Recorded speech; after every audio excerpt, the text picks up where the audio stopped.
Mira, hija, ¿quién es esta bebé? Tía Diana. Buenas noches, chicos. Buenas noches con todos. ¿Me escuchan?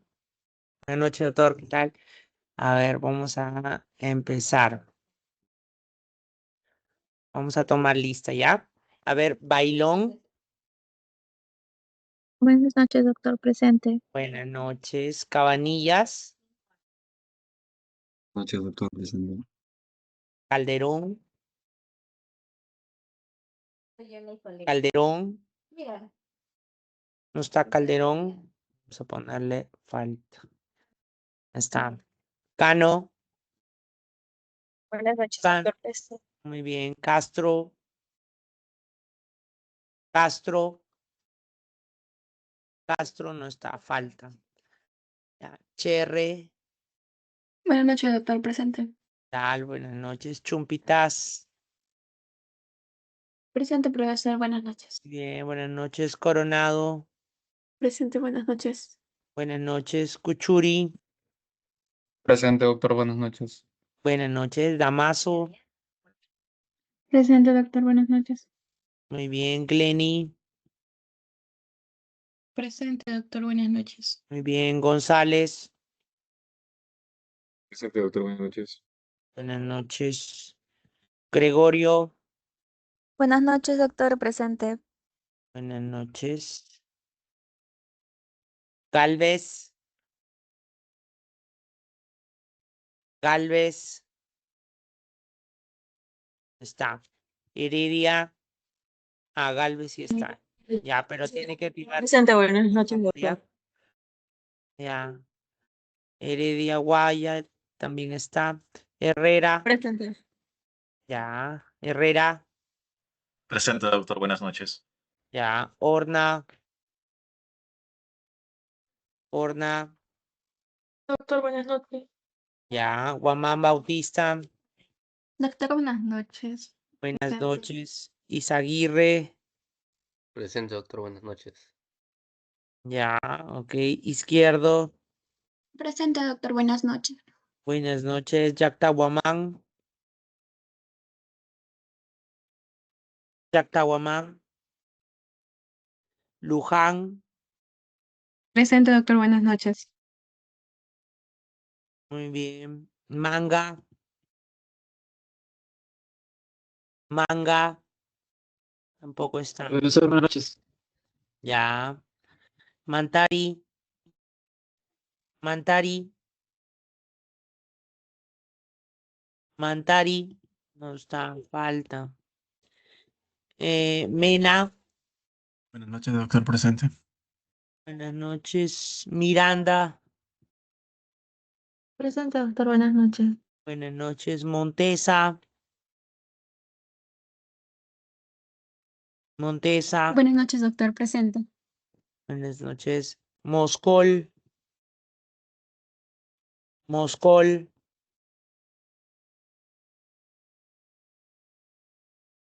Ore. Buenas noches, doctor, presente. Ya. Ortiz. Presente, doctor, buenas noches. Muy bien. Paguara. Presente, doctor, buenas noches. Bien. Pichardo. Presente, doctor, buenas noches. Buenas noches. Quispe. Presente, doctor, buenas noches. Buenas noches. Ramos Pariona. Presente, profe, buenas noches. Buenas noches. Ramos Rossi.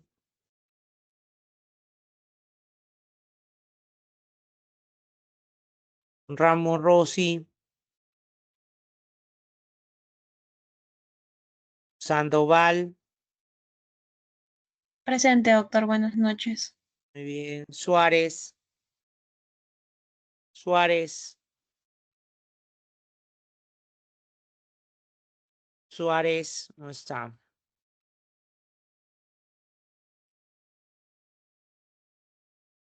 Torrealba. Buenas noches, doctor, presente. Buenas noches. Vargas Álvarez. Presente, doctor, buenas noches. Muy bien. Vargas Alirosas. Presente, doctor, buenas noches. Ya, vuelvo a llamar última vez a los otros. Calderón, ¿está? ¿Llegó? No llegó. Castro Quispe, ¿llegó? Castro Quispe, tampoco. Gregorio Sosa, ¿llegó? Gregorio. doctor, presente. Yes. Yactahuamán. Yactahuamán. Buenas noches, profesor presente. Sí, ahora lo escucho.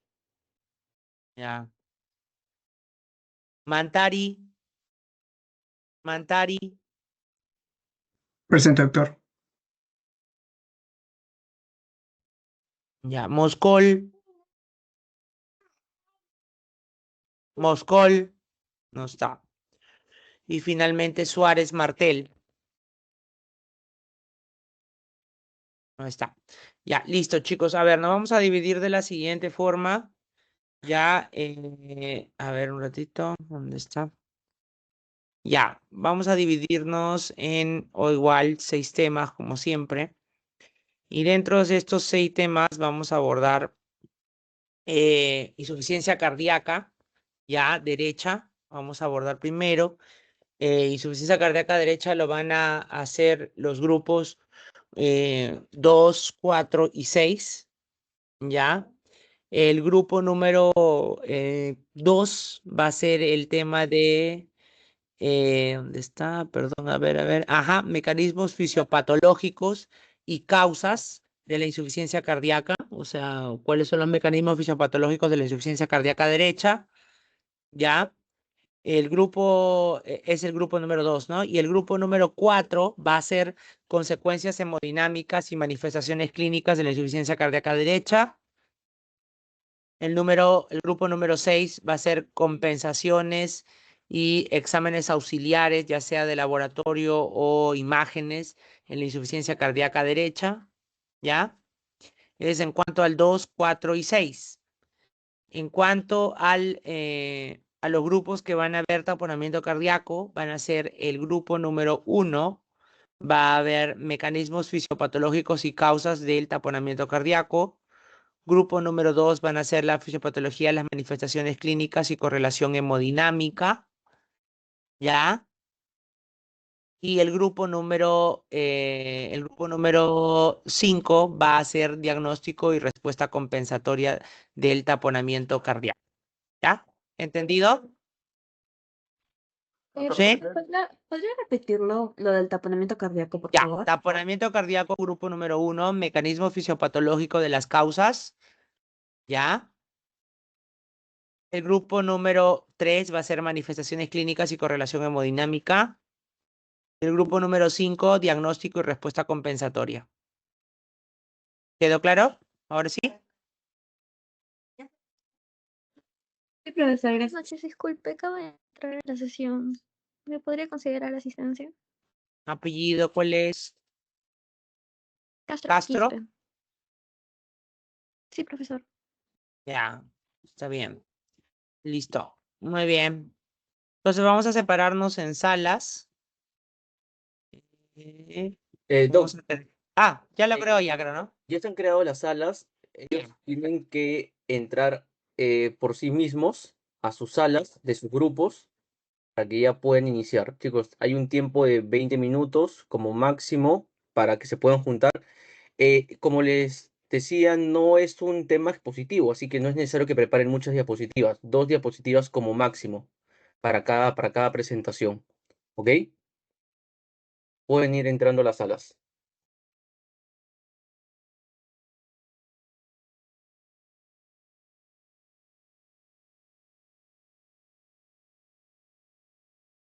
Ay, por favor, muchachos, vayan entrando a las salas, chicos. Disculpe, doctor, ¿cuánto tiempo tenemos? 20 como máximo. 20 minutos. Bueno, gracias.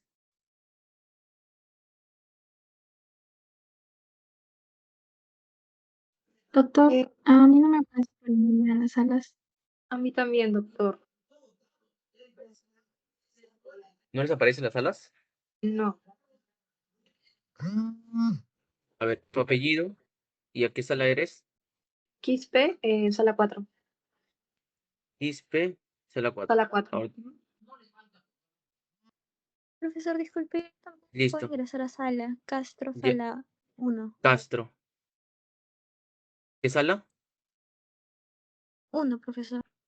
Castro, sala 1. Listo. ¿Alguien más? Ya, doctor, Damaso, disculpe, sala sala número 6. 2. A ver, No me uno por uno. Yactobamán habló. ¿A dónde? Sí, doctor, a la sala 2. Sala 2. Listo. ¿Quién más? Gracias. ¿Alguien más? Damaso, doctor, a la sala 6. Damaso, sala 6. Listo.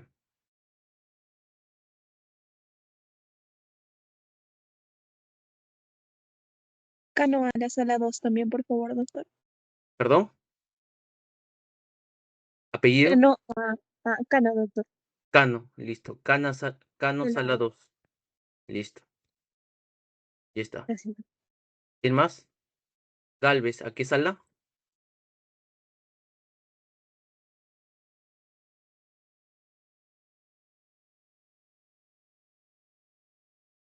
Galvez a las 6. Listo.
Buenas noches, doctores.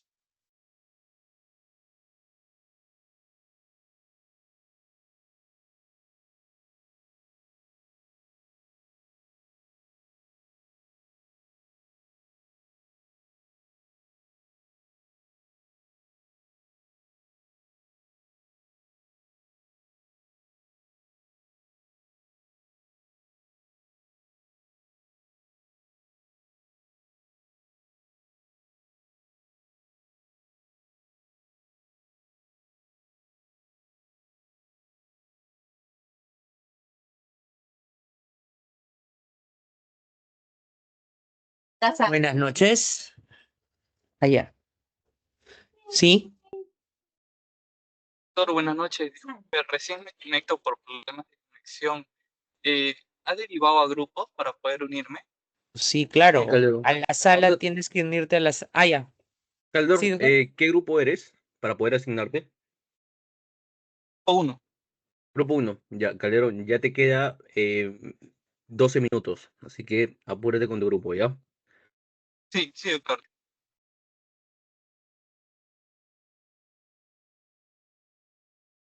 Ya está, ya te extendí. Listo, doc.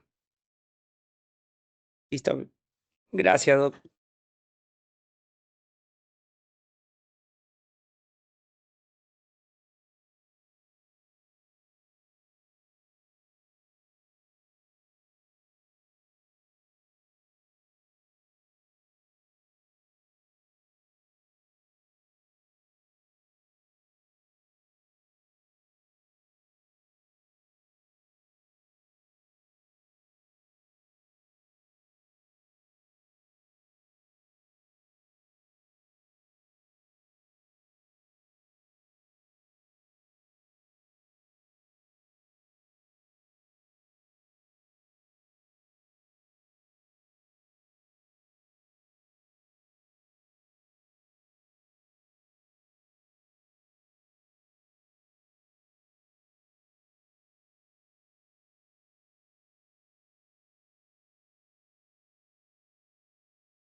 Uy, aún.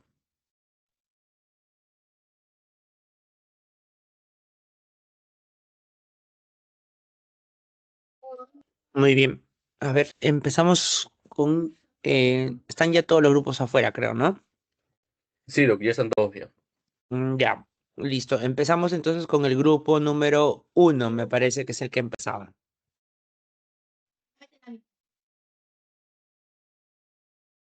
A ver, ya, hay que decirles de qué grupo. A ver, grupo número 1. Del grupo número 1 va a salir Izaguirre y Heredia. Izaguirre y Heredia van a salir.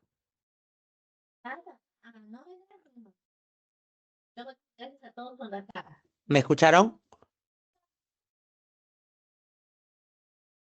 Hola, ¿está Izaguirre, está Heredia? Chicos, Ahí comparto.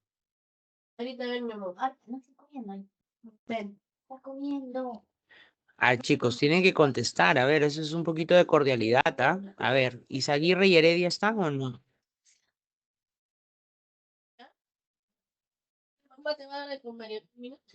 Sí, doctor. Ya, Buenas noches. así es. Ya, se contesta, pues muchachos, por favor, no tengo que andar regresando a un poquito de modales, ¿ah? Ya, Izaguirre y Heredia, entonces van a exponer. Ya la secuencia como ustedes la prefieran. Vamos, el tema que les toca.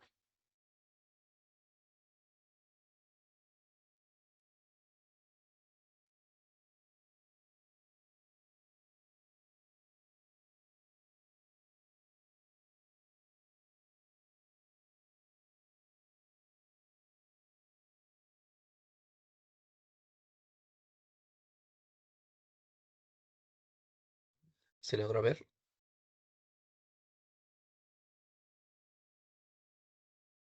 Sí se ve.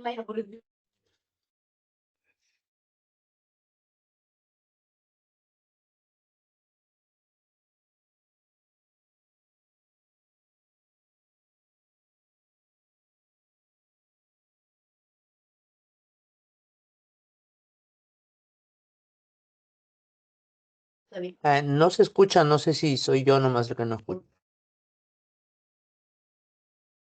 chicos. A ver, igual todo el grupo tiene que estar con la cámara prendida, todo el grupo expositor.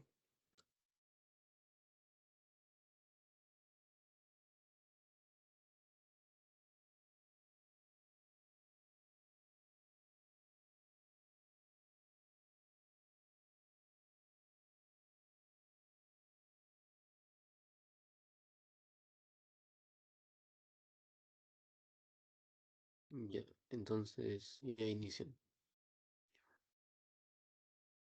Se logra ver la presentación, ¿no? Sí, sí se ve. Ya. Bueno, vamos a comenzar sobre el mecanismo fisiopatológico y principalmente cuáles son las causas. Bueno,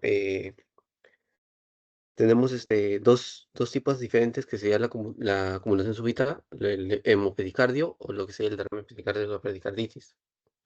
La primera que es causada por lo que sería el ingreso de sangre a lo que sería la cavidad pericárdica, que es la que causa la presión, que puede ser por lo que sería o la rotura de la pared libre del ventrículo, debido, por ejemplo, un infarto, un traumatismo penetrante causado por lo que sería como armas de fuego, un traumatismo cerrado debido a un accidente de tránsito, una caída, o la latrogénica, que puede ser por procedimientos médicos. Esto genera de que en este caso lo que sería la sangre ingresa a esta cavidad pericárdica y poco a poco comienza a incrementar la presión de esta cavidad, causando lo que sería el, bueno, que las cámaras del corazón se compriman y causen el taponamiento cardíaco. Mientras que lo que sería en el derrame pericárdico, debido a lo que sería como infecciones, enfermedades sistémicas o insuficiencia renal crónica, se puede filtrar líquidos a lo que sería la cavidad pericárdica y causar este mismo efecto. Eso lo vamos a ver un poco más en la fisiopatología, que vamos a explicar a continuación. En el caso de infecciones tenemos como lo que sería el del VIH, que infecta y inflama directamente lo que sería el pericárdico, causando lo que sería esta filtración de líquidos que incrementa la presión de la cavidad pericárdica. Ya, con respecto a la fisiopatología, ahorita, ¿puedes pasar, por favor? ¿Se ve? ¿Se pasó? Ya, ahora sí. Bueno, vamos a tener que el ingreso de líquido de la cavidad pericárdica se va a dar, ¿no? Por lo tanto, va a haber un incremento de la presión intrapericárdica, de tal modo que esta compresión va, bueno, más que todo va a comprimir a las cámaras cardíacas, lo cual va a ocasionar como disminución del volumen telediastólico y del volumen sistólico. El corazón no se va a llenar adecuadamente y expulsa menos sangre eh, con la contracción que se va a dar por la sístole. Y esto justamente va a, se reduce lo que es el volumen sistólico, por lo tanto el gasto cardíaco también.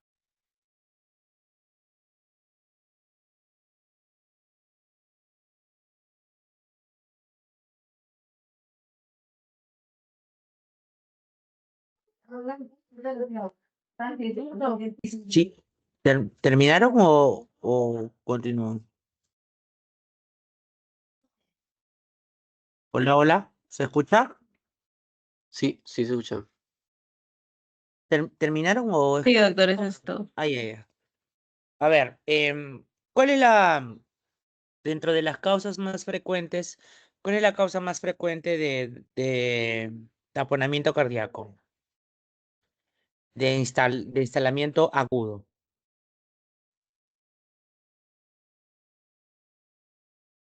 Traumatismos o pueden ser externos, por ejemplo, armas de fuego, cortantes, o internos como golpes. Ya, claro, ¿no? Bueno, ser traumatismos, sobre todo los que son por heridas de arma blanca, rupturas a veces de paredes, ¿no? Cuando es trauma contuso, sobre todo cuando, por ejemplo, hay un choque, ¿no? Y complicaciones, por ejemplo, iatrogénicas pueden haber también o no. ¿Qué causas pueden ser producidas por procedimientos médicos? Cualquiera que pueda romper lo que es Cateterismo podría ser. el miocardio. Claro, miren, fíjense, el taponamiento cardíaco es una de las complicaciones, por ejemplo, de los accesos vasculares, ¿no?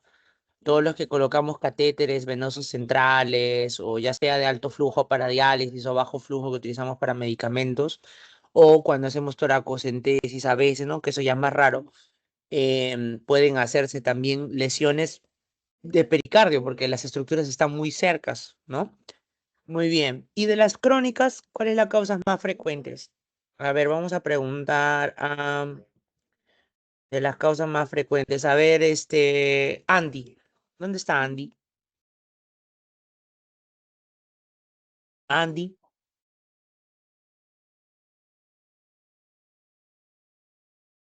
¿Está Andy? ¿No está? No está Andy. Ok, entonces 0, porque supongo que vino, entró y se fue. 0. Ya. Listo, entonces preguntamos a otro. Mantari. Mantari. Cierto. ¿Me escucha Mantari? Ya.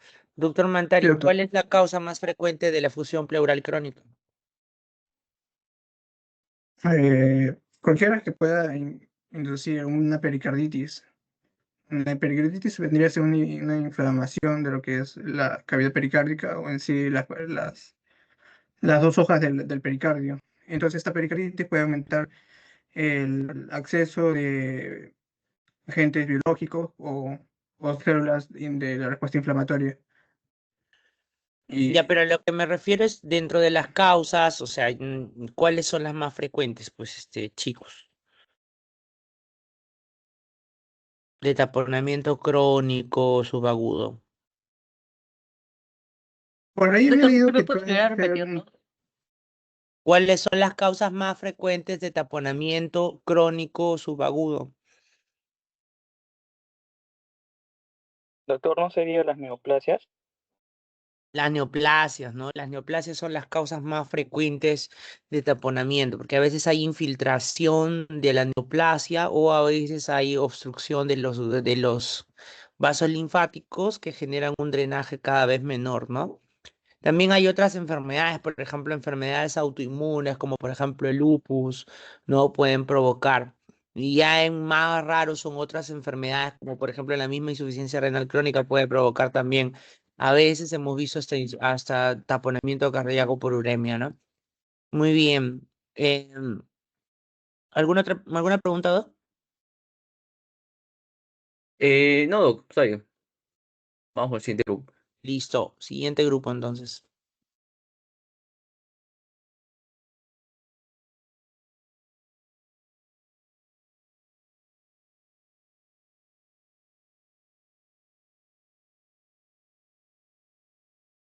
Ahora le toca al grupo número 3, ¿no? Sí, profesor. En un momento van a proyectar mis compañeras. Aquí me tocan. A ver, de grupo número 3 sale Glenny y Gregorio.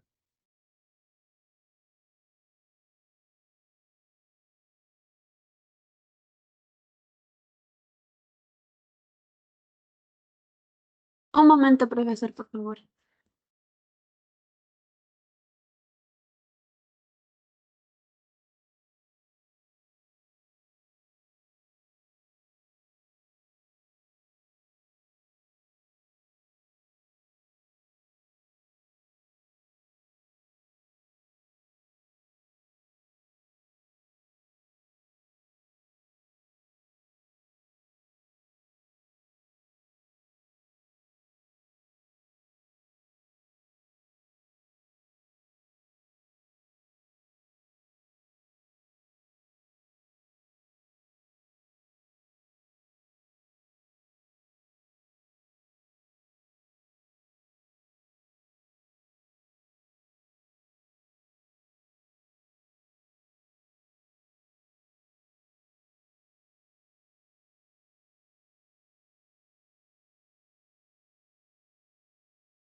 A ver, chicos, ya hay que empezar de una vez, por favor.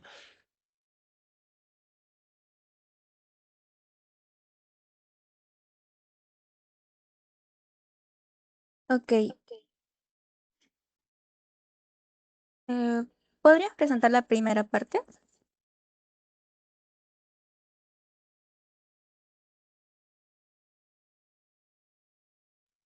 Ok, vamos primero con lo que son las manifestaciones clínicas y cómo se va a poder ver esto en nuestro paciente.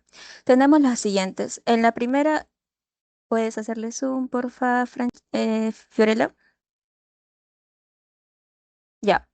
Vamos a tener ay, a ver, un poquito.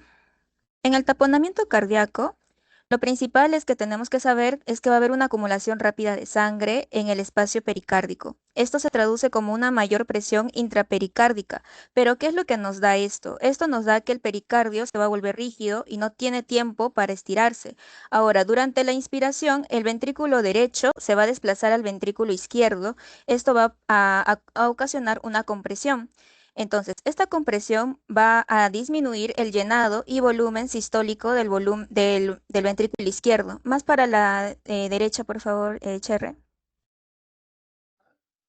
Ya. Entonces, después vamos a disminuir la presión arterial sistólica durante la respiración y esto nos da como una manifestación clínica muy marcada que es el pulso paradójico. Ahora, lo podemos ver a esta parte, es también llamado pulso paradójico o Kussmaul. Bájalo, bájalo para que se vea. Ahí está.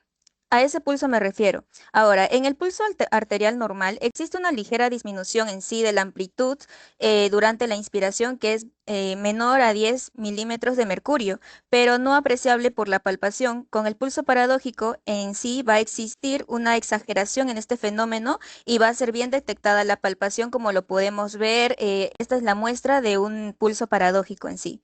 Ahora vamos con la otra manifestación clínica que es la ingurgitación yugular marcada.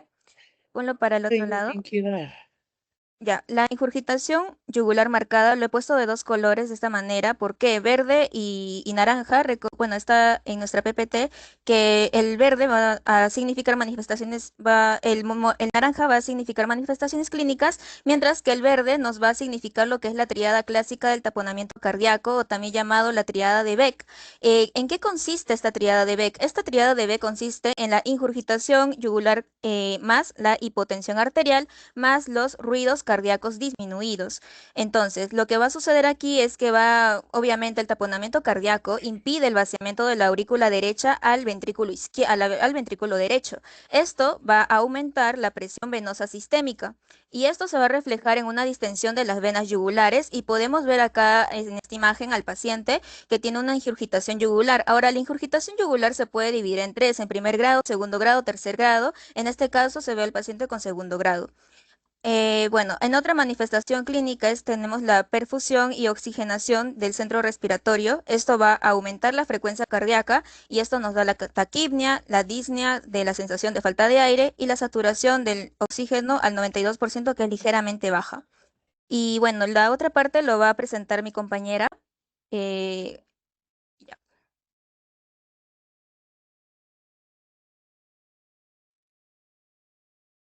Ya. Ay, ¿podrían acercarlo un poquito más, por favor?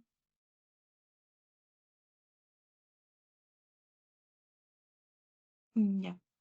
Ya, entonces este taponamiento cardíaco, además, como ya habíamos hablado justamente que es una acumulación de lo que iba a haber este líquido en el espacio intrapericárdico. Hoy, ¿puedes acercarlo un poquito más, porfa? Ya, acá lo veo. Esto va a generar que justamente haya una mayor presión pericárdica, o sea, la presión de afuera va a exceder lo que viene a ser la presión de adentro, o sea, la presión intracavitaria del volumen diastólico en la diástole, por lo cual vamos a tener un colapso Parece diastólico. Hoy, sí. Ya, No, nada, cuando tenemos, continúa. entonces, por lo tanto, entonces el corazón no se va a poder justamente relajar, no se va a poder dar correctamente el llenado y es por eso que se da este colapso diastólico. Y esto nos va a generar que haya un mayor aplastamiento en sí de lo que viene a ser las cavidades cardíacas, pero especialmente en las derechas, porque ahí tenemos que justamente las paredes cardíacas vienen a ser muchísimo más delgadas, por lo tanto va a hacer que esa compresión sea muchísimo mayor en ella y la sangre no se va a poder entrar de manera correcta o de manera fácil a lo que viene a ser el corazón y eso nos va a generar como tal un atasco venoso retrógrado, es decir, justamente las venas que van a llegar al corazón no van a poder, como se dice, mandar toda la sangre, entonces va a generarse como un atasco y se van a acumular justamente. Y eso también nos va a generar que el ventrículo cardíaco izquierdo se distienda justamente, es decir, se va a llenar de sangre y todo eso nos va a llevar a que cuando justamente hay la inspiración, se dice que no va a colapsar porque no se va a vaciar de manera correcta. ¿Podemos ir más arriba, por favor? Ya. Entonces, como les había comentado, el pericardio justamente viene a ser una membrana fibrosa elástica, pero se dice que cuando este líquido se acumula de manera lenta, este aún tiene tiempo de que pueda distenderse, de que pueda estirarse, ¿no? Para que pueda albergar ciertas cantidades de líquido. Pero si esta acumulación es sumamente rápida, como en este caso el paciente que tiene un hemopericardio traumático, no va a haber tiempo de que se dé esa adaptación. Entonces no va a tener tiempo de estirarse y se va a volver rígido. Y durante la inspiración, pues lo que va a pasar acá es que este ventrículo derecho se va a desplazar hacia el ventrículo izquierdo y lo va a comprimir. Por lo tanto, cuando lo esté comprimiendo va a haber un menor llenado y el volumen sistólico también va a disminuir justamente lo que viene a ser el ventrículo izquierdo. Todo esto nos va a llevar a que haya una menor disminución justamente de lo que viene a ser la presión arterial sistólica, ¿ok? Y va a caer más de lo que viene a ser 10 milímetros sobre mercurio en lo que viene a ser durante la inspiración, y esto es lo que se le conoce como el famoso pulso paradójico, porque es cuando hay una caída ya excesiva, exagerada, ¿no? Mayor a 10 milímetros sobre mercurio de esta presión arterial sistólica.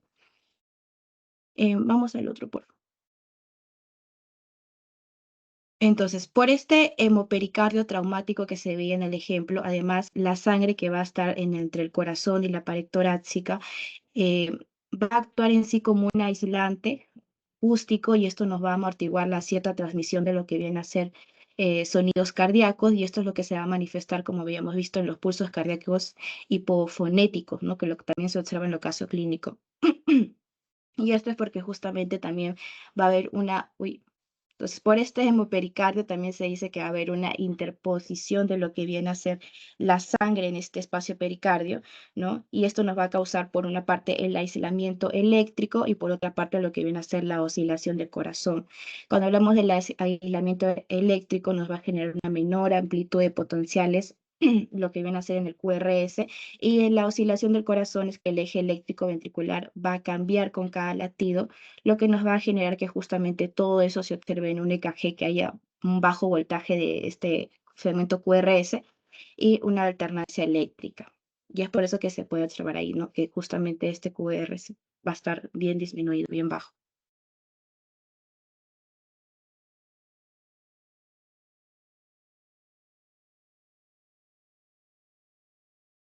Y listo, gracias. Esto sería todo. Muy bien, a ver, entonces miren, el taponamiento cardíaco es una situación en la cual el pericardio se va llenando de un contenido que puede ser líquido, semilíquido, etcétera, y que el hecho es que sobrepasa los mecanismos compensatorios que seguramente el próximo grupo nos va a mencionar. Pero, ¿cuál es la principal consecuencia fisiopatológica del llenado de este espacio intrapericárdico? ¿Cuáles son los eventos que desencadenan las manifestaciones clínicas Sí, del por taponamiento? favor, ¿alguien me puede compartir de nuevo, por favor, la pantalla justo en los datitos? Chumpitas, por Justo habíamos investigado esto, profesor, y lo hemos hecho en un cuadro para que se entienda de una mejor manera. Ya, pero ustedes me lo explican, sería mejor. Que lo que Ok, quiero ok. saber es cómo lo han entendido, ¿no? Ya. Lo que va a ver, ¿cómo lo podemos, los patrones de taponamiento en sí?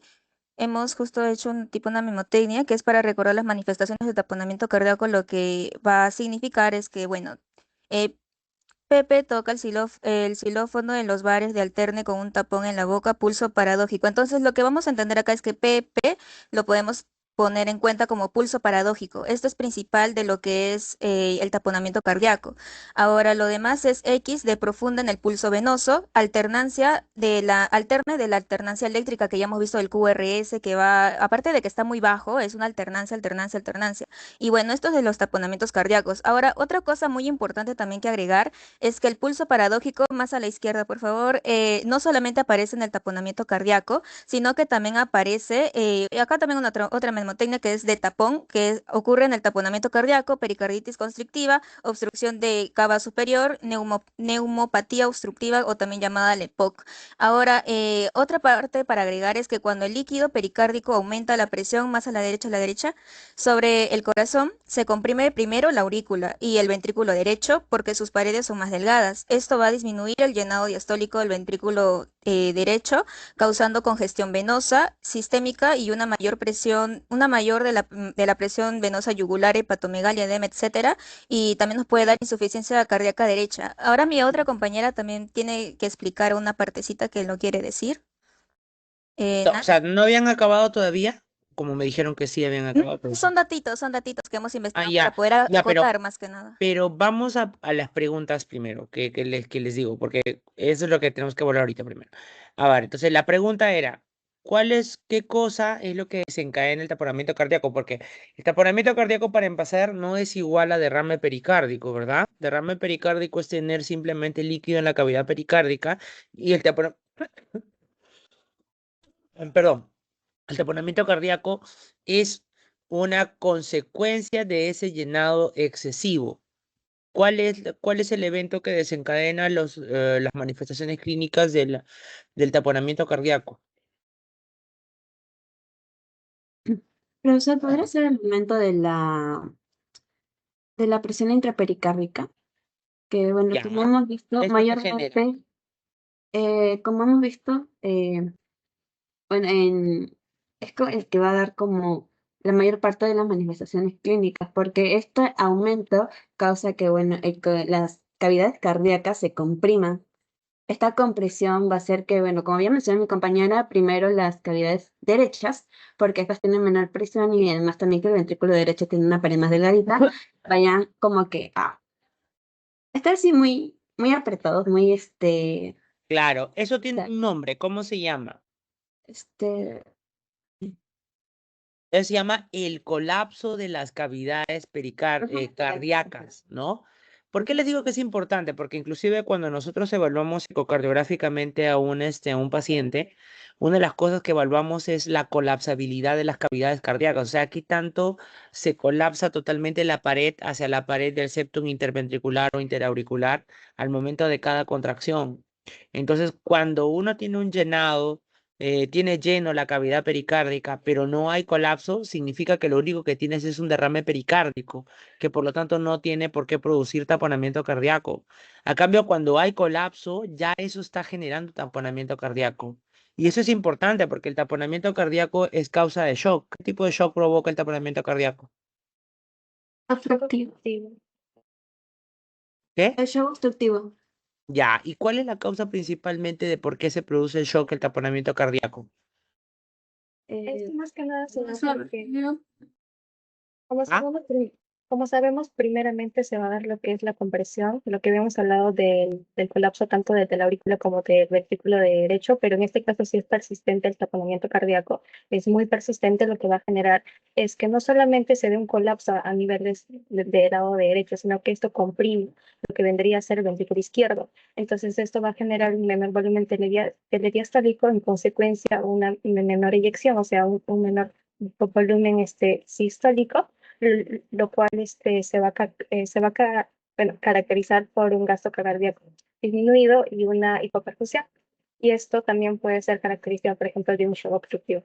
Correcto. O sea, aquí lo que hay es básicamente una disminución de gasto cardíaco por una disminución del volumen minuto. Y el volumen minuto en el taponamiento cardíaco se disminuye por dos eventos importantes. Uno es el colapso de las cavidades, sobre todo del corazón y del ventrículo izquierdo al momento de la contracción del derecho, ¿no? Porque el llenado del derecho hace que colapse el tabique hacia el lado izquierdo, generando que el ventrículo izquierdo tenga menor espacio, por lo tanto menor llenado.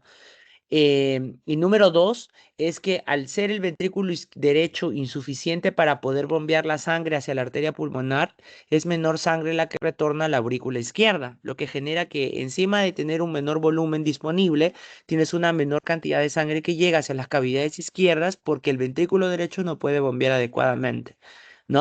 Entonces, esas dos cosas llevan a una disminución aguda, súbita del gasto cardíaco que hacen que haya una hipoperfusión generalizada.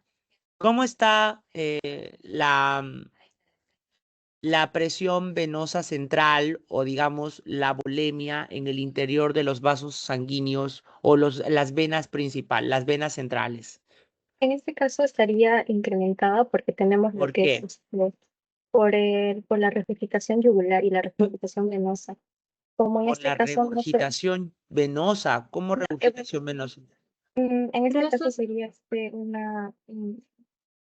sí, no sé. profesor, podría ser porque como las cavidades están muy comprimidas, en este caso, por ejemplo, de la vena cava inferior, la cava, la sangre no puede entrar a la aurícula con facilidad. Esto hace que se regrese. Entonces, esto hace que, pues, al regresarse la sangre que debería haber ingresado a la aurícula, aumenta su presión y se queda como un tipo, tiene un nombre que es éxtasis.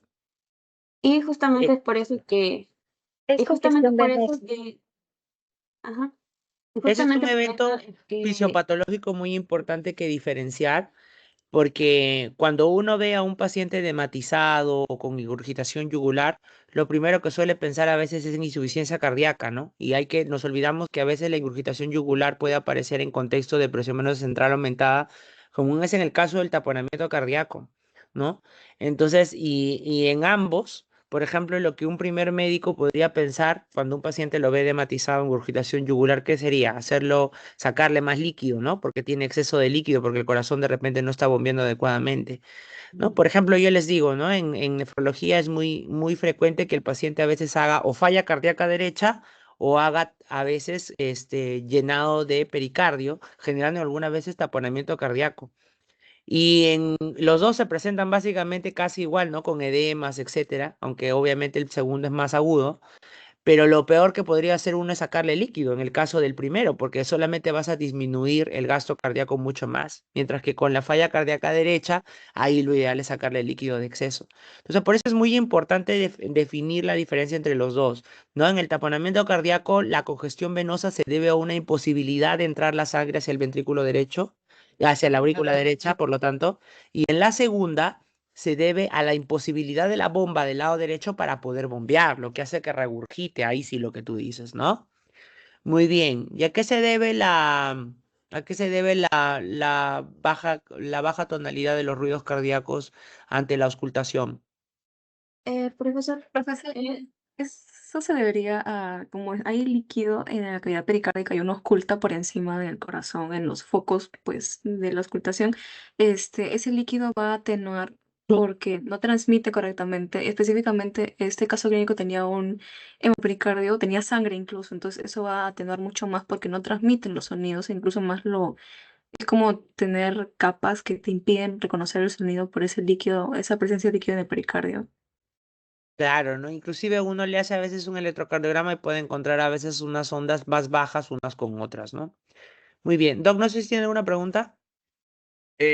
No, está bien, todo bastante completo, bastante claro. Profe, por cierto, para agregar una parte, es de que, bueno, en el paciente se vio que por hemopericardio traumático, justo hablando de los ruidos, esta sangre entre el corazón y la pared torácica actúa como un aislante acústico.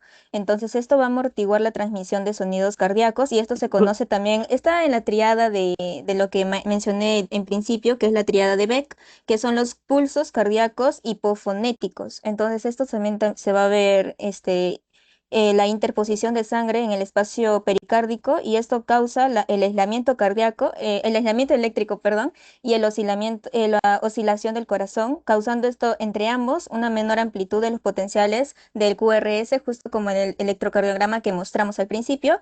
Y aparte también el eje eléctrico ventricular cambia con cada latido y esto se conoce como la alternancia del QRS y bueno, electrocardiograma ya lo mostramos cómo se podría ver. Y justo también con el ecocardiograma que también lo vimos en la exposición.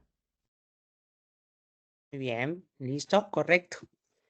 Muy bien, chicos. Es un tema muy importante que revisar. Vamos a seguir con el siguiente grupo. El siguiente grupo es el grupo número 5, me parece, ¿no? Y del grupo número 5 va a salir Oré y Ortiz. Oré y Ortiz están. Oré, Ortiz, ¿están Sí, por allí? sí, doctor.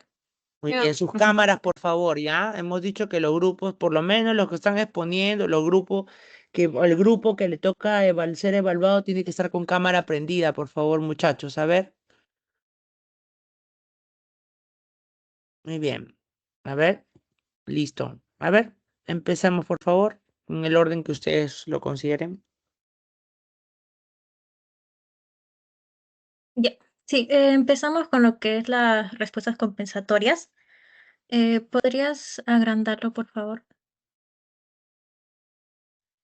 Ya. En el caso de lo que es el taponamiento cardíaco, en este caso se restringe lo que es el llenado diastólico, lo que va a reducir el volumen sistólico, el cuerpo va a activar sistemas para contrarrestar esta caída y así evitar lo que es el shock. Primero va a haber lo que es una activación del sistema nervioso simpático. Esta viene a ser la respuesta de emergencia más rápida, que va a estar mediada por el sistema nervioso simpático, y la liberación de catecolaminas como la adrenalina y la noradrenalina. Acá lo que va a pasar es que va a haber un aumento de la frecuencia cardíaca, o sea, va a haber una taquicardia, ya que el corazón tiene que latir más rápido para compensar lo que es la disminución del volumen sistólico.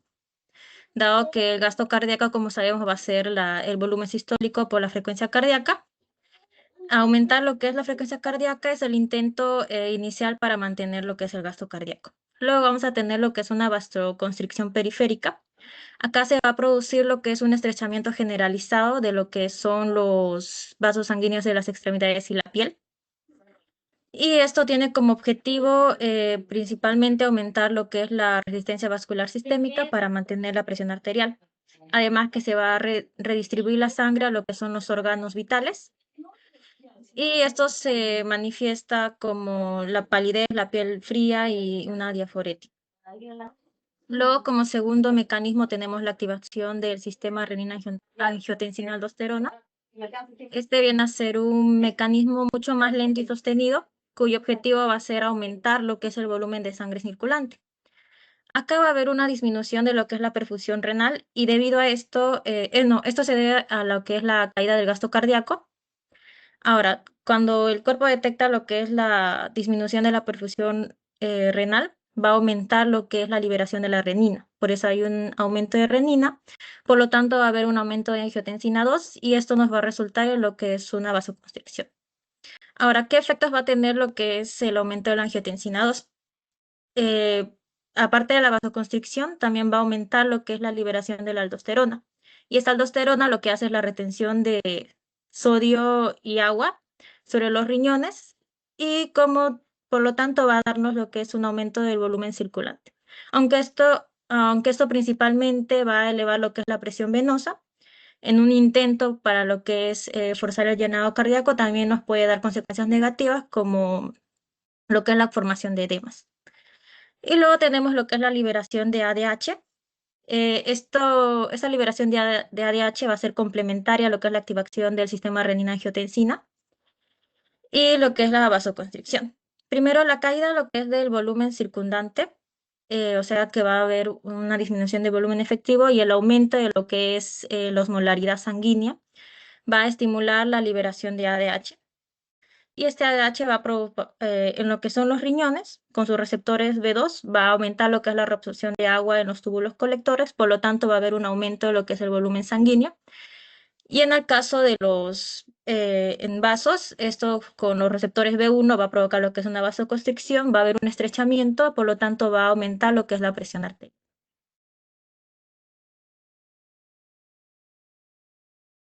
Bueno, ahora para lo que son el diagnóstico, en lo que viene a ser para ecocardiografías, va a permitir visualizar lo que es el derrame pericárdico. Y también, muy aparte y también importante, el colapso de las cámaras cardíacas derechas durante la diástole. Y también evaluar ciertas variaciones respiratorias en el flujo sanguíneo mitral y tricuspidio. Primero, tenemos el derrame pericárdico, que pues va a ser la acumulación visible de líquido en el saco.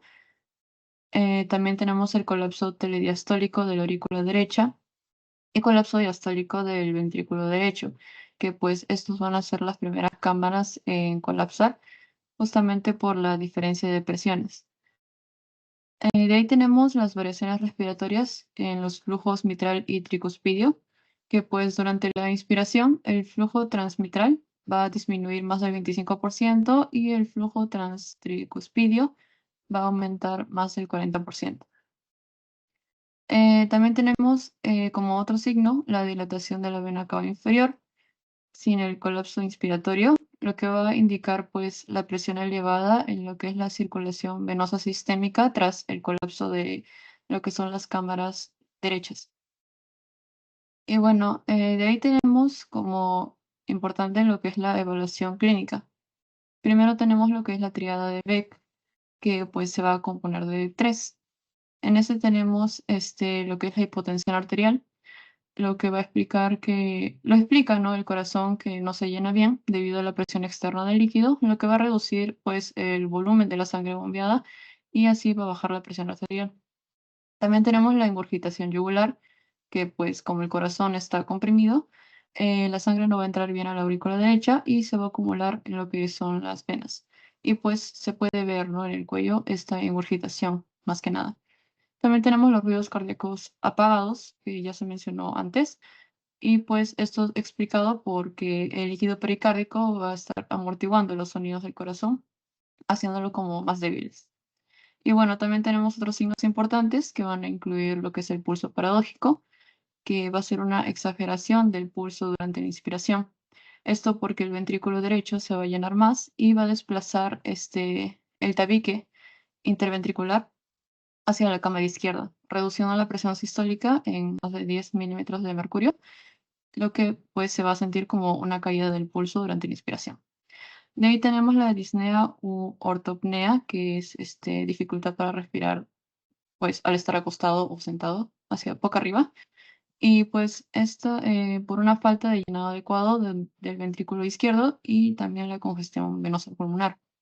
De ahí también tenemos la taquicardia, que pues esto por la disminución del gasto cardíaco, ¿no? El cuerpo va a intentar compensar. Y por último, también tenemos la pericardiocentesis, que pues va a ser un procedimiento para extraer el líquido acumulado en el pericardio, ¿no? Este líquido anómalo, y pues va a permitir analizar este líquido, ¿no? Y también a partir de eso determinar su causa, ya sea hemorrágico, purulento, neoplásico o seroso también. Eso sería todo. Ya, a ver, primera pregunta que me gustaría hacer, a ver, a Carla. Carla, ¿dónde estás? ¿Por ahí está Carla? Sí, doctor.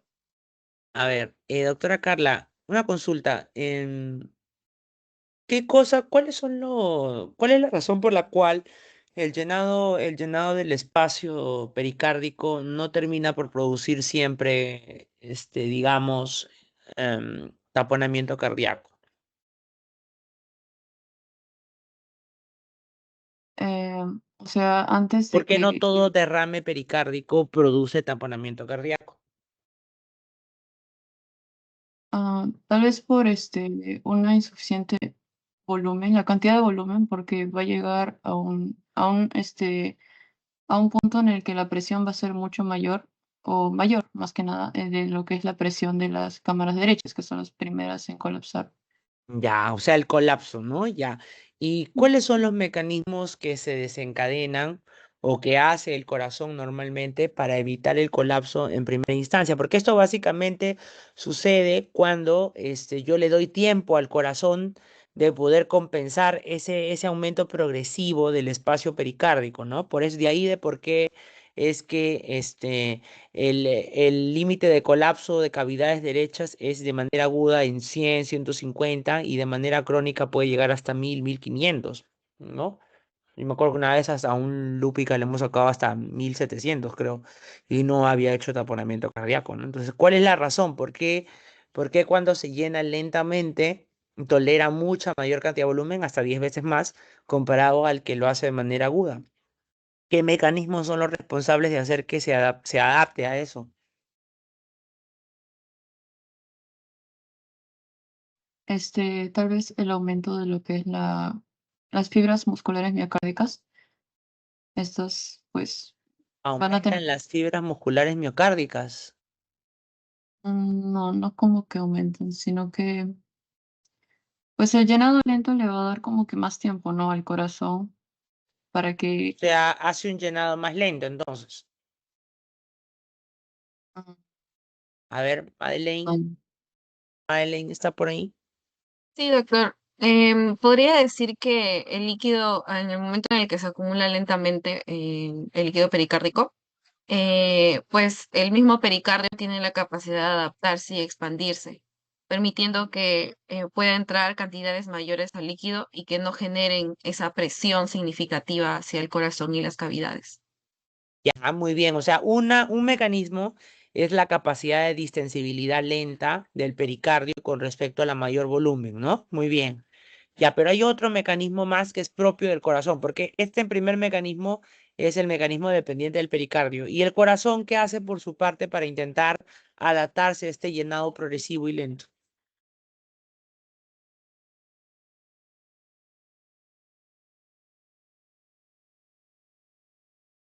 A ver, Rubí, ¿está por ahí Rubí?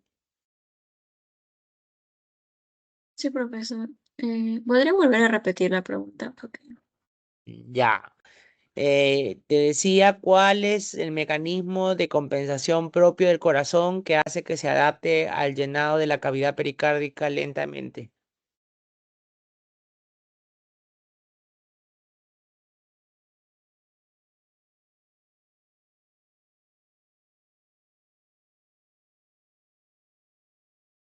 Uno, como lo dijo mi compañera, fue la distensibilidad. Otro también creo que era el aumento del volumen telediastólico. El aumento de volumen telediastólico. Ya, chicos, miren, cuando sucede el llenado poco a poco progresivo del pericardio, la respuesta del corazón es aumentar la frecuencia cardíaca, porque mediante la reducción del llenado, lo que hacen es tratar de reducir la presión generada con respecto del corazón al respecto a la cavidad pericárdica. Pero tú dirás, doctor, pero si llenan eso, disminuiría el gasto cardíaco. ¿Cómo hacen para compensar eso? Eso lo hacen mediante el aumento de la contractibilidad y el aumento de la frecuencia. Es decir, el corazón comienza a latir más veces por minuto y además aumenta la fuerza de contractibilidad porque aumenta la disponibilidad de calcio en el miocito, haciendo que con cada volumen de inyección sea cada vez más, manteniendo el gasto cardíaco relativamente normal hasta que finalmente el llenado es demasiado, ¿no? Muy bien, entonces es importante, chicos, porque ese mecanismo y sobre todo el de la distensión del pericardio no se puede lograr en unas horas, se tienen que lograr en días.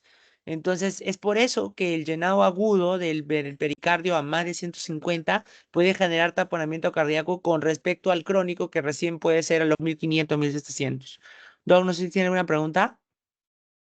No, está bien. Listo, muy bien, chicos. Muy bien, chicos. Ahora sí.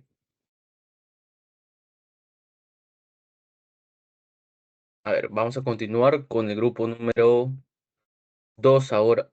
2 ahora. Para el grupo número 2 sale a presentar Herrera y Yactogamán.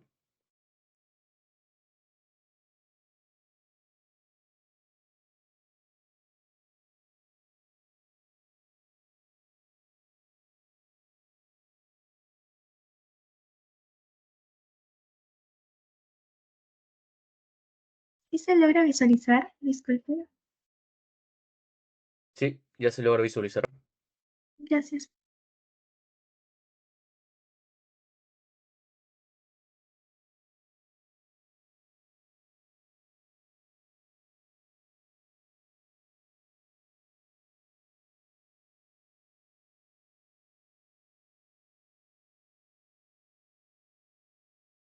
Bien, ¿podemos comenzar, doctor? Sí, ya pueden. Bien, nos toca hablar sobre las causas y la fisiopatología. En este caso, en general, de forma general, tenemos tres causas, que es la sobrecarga de presión, la sobrecarga de volumen y, bueno, la enfermedad miocárdica primaria. En situaciones de sobrecarga de presión, las más frecuentes las tenemos aquí, como la embolia pulmonar, la hipertensión pulmonar, la estenosis pulmonar o estenosis del tracto de salida del ventrículo derecho, una insuficiencia cardíaca izquierda, también con un incremento retrógrado de la presión pulmonar, que en general sabemos que el ventrículo derecho está diseñado pues, para impulsar sangre hacia una circulación de baja resistencia y presión, pero al haber un incremento de se produce como un desajuste entre la capacidad contráctil del ventrículo derecho y la resistencia pues, del lecho pulmonar. A un primer momento, el corazón bueno, va a activar mecanismos compensatorios como el aumento de la frecuencia cardíaca, de la contractibilidad, pero cuando esta sobrecarga persiste, el ventrículo comienza a dilatarse y el anillo tricuspidio pues, se distiende, generando una insuficiencia tricuspidia funcional. Bueno, esto termina agravando el volumen retrógrado hacia la aurícula derecha y aumentando la presión venosa sistémica en general. Sabemos que la dilatación ventricular desplaza el tabique interventricular hacia un lado izquierdo, limitando también el llenado del ventrículo izquierdo y reduciendo su gasto cardíaco. por un fenómeno que lo conocemos como una interdependencia ventricular. Como respuesta estructural, el ventrículo derecho desarrolla una hipertrofia concéntrica adaptativa que se va a caracterizar por el engrosamiento de la pared con una adición de sarcómeros, pero en sentido paralelo, para disminuir la tensión parietal. Sin embargo, al mantenerse este estímulo, este proceso termina evolucionando hacia una remodelación excéntrica, que tiene forma dilatada, con fibrosis intersticial y pérdida de sincronía. También tenemos a la sobrecarga de volumen como otra causa, como ya lo mencioné anteriormente. Acá podría ser insuficiencia